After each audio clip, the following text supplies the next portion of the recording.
In this video, we'll be using a number line to order rational numbers.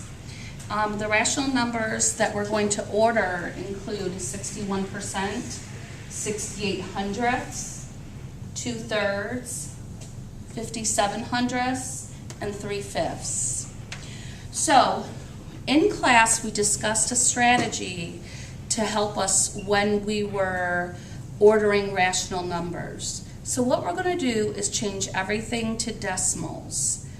Because we've used decimals a lot in 6th grade, adding, subtracting, multiplying, and dividing, it is a familiar topic to you, and I think it would be easiest for you to order rational numbers as decimals.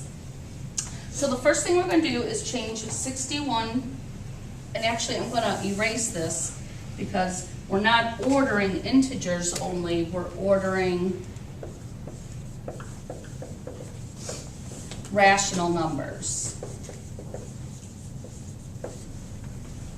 So the first thing we're going to do, darlings, is take the values we have and change them all to decimals. So the 61%, we cross out the percent sign, we move the decimal points 2 places over. So that 61% now turns into 61 hundredths. 68 hundredths can stay the same because it's already a decimal. 2/3 is going to stay the same, but I'm actually going to change it to a negative 2/3. And I'm going to change this one to negative as well, just so that we have the experience of plotting negative and positive numbers on that number line. So 2/3, we have been taught in class to change a fraction to a decimal. We divide the denominator into the numerator, so I'm going to do that over here.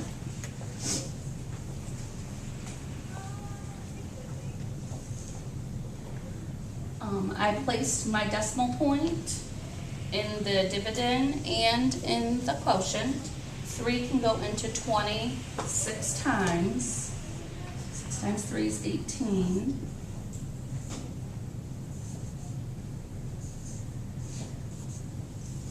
Our new dividend is 20. 3 can go into 26 times. And I'm noticing a pattern here. And this pattern is that no matter how many times we divide 3 into 20, we're always going to get 6. So in 6th grade, we only have to go up to the thousandths decimal point place value. So 2/3 is equivalent to 666 thousandths. Ooh, that's a scary number for Halloween too. Then we're going to move over to negative 57 hundredths, and that can remain the same because it's already a decimal.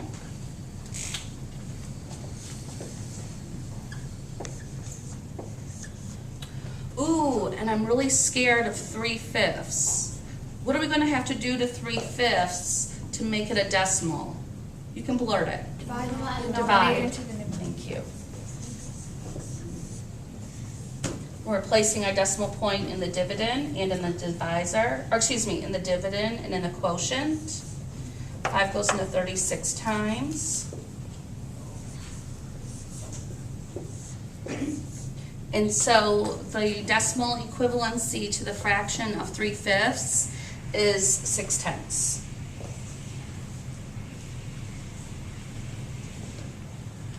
So now we have all these values, and we're going to decide where they're going to go on the number line.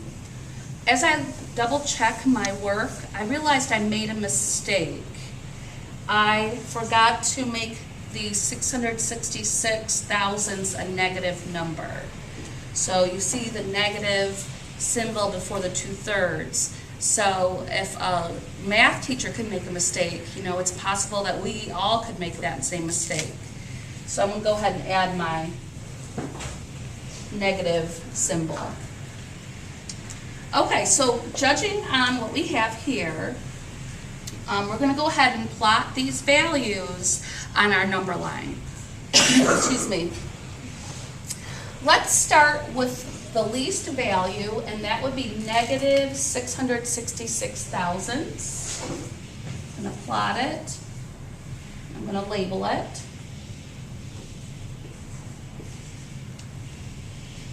And I like to put a little check mark next to it so that I know that I've already plotted that value on the number line.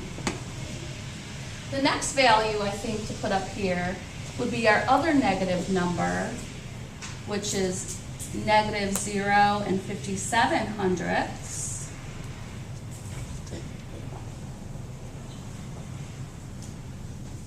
I'm going to put my check mark next to that value just to ensure that, you know, I've plotted it already. I don't want to make any other mistakes.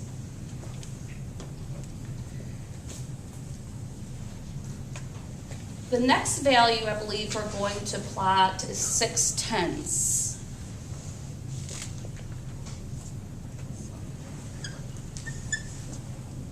There's my check mark to make sure I plotted that value. Then what would come next, children?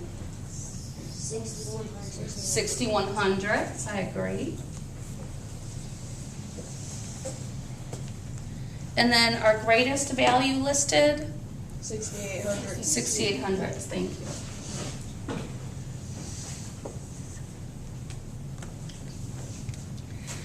And so children, this is how you take rational numbers, change them to decimals, and put them in order from least to greatest using a number line. Let's do an activity together.